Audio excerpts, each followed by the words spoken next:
SMT Nation, we are back. Nation, in today's video, a bit of a longer one. I'll give you guys that forewarning. I want to break down this article. It's truly, I think, a well-written piece. There are so many different angles to this story, and I just want to break them down with you guys here. So hang around through the end of the video, take in all of the commentary from the analysts, and then I'll give you guys my take throughout as I go through all these elements. Cable, 33, we'll call it almost 33 million lines is what analysts are predicting. Holy crap. Let's talk about that. Link in the description for this article from Jeff B. We provided down in the description. Ways to support us can be found there as well. Please do like and share this video. Subscribe if you're new here, and turn on the bell notification icon to never miss an upload from the SMT. All right, let's do this. Okay, 32.68 million. I don't even know how they come up with that exact number.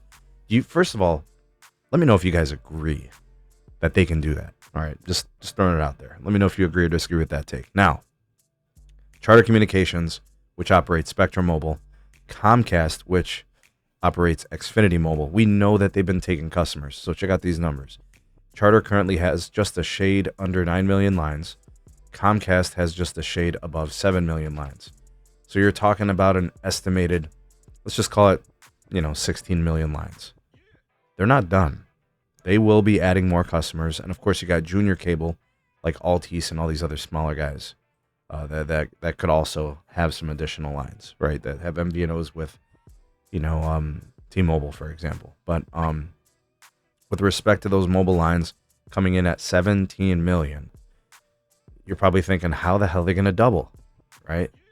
To go from 17, to 20, to 30 plus, 32 million plus. How are they going to do that? Is it possible? Okay, so here's some of the analytics piece coming from analyst Moffett-Nathanson, who I've been critical of in the past. But let's hear them out. Let's hear what they have to say. Initially, looking at what Moffett-Nathanson is estimating is that they currently control just 6.3% of postpaid U.S. mobile subscriptions, 4.9% of total mobile subscriptions. So that's postpaid and prepaid. Very, very small piece of the pie. He expects that there's still going to be growth, and so do the executives at Charter and Comcast. They repeatedly drive home the message, our wireless business is not done. It's full speed ahead, and they're going to continue to grow. And I'm not one to argue that. I actually agree. Based on how they price, at least promotionally, they find themselves often much cheaper than postpaid Verizon, AT&T, and even T-Mobile. So I actually don't disagree at all. I think there is more potential. And he says, this is Moffett-Nathanson, equilibrium will be reached at like 32.68 million lines. Okay, and now here he is kind of comparing it to TV. All right, here's some other components of his estimate. First of all, he's saying, assuming a cable postpaid churn, highlighted here, of 1.25%, postpaid phone gross adds of 17%.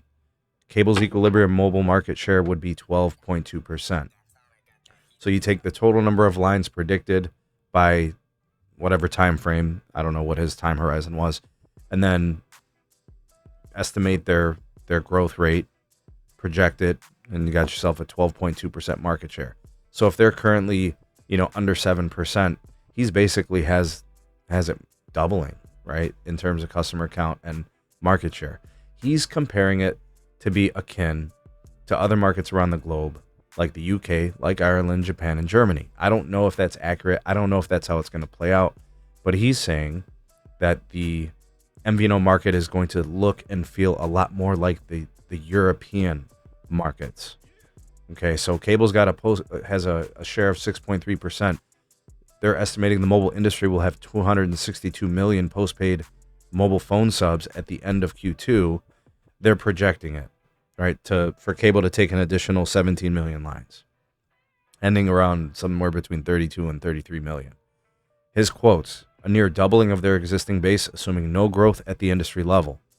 Our equilibrium analysis suggests that cable's eventual market share, and therefore the size of cable, is likely a bit larger than broadly expected.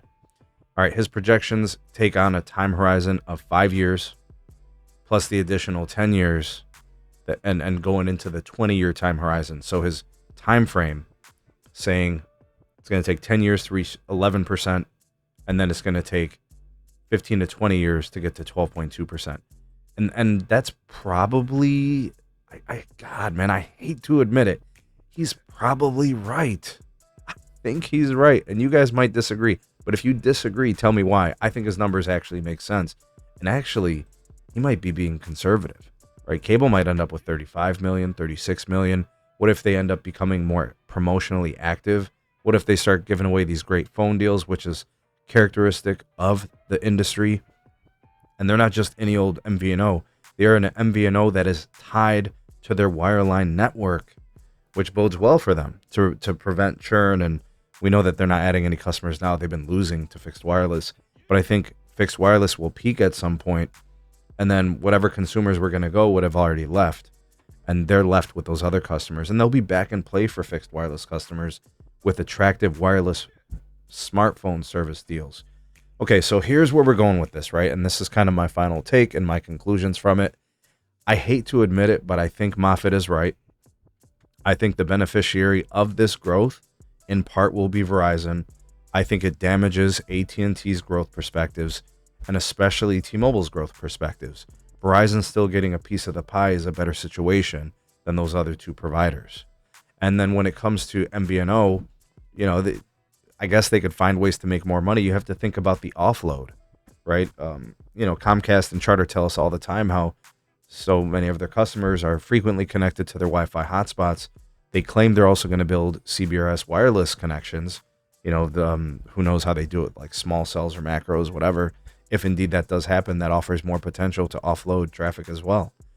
So there is some upside for this business for cable.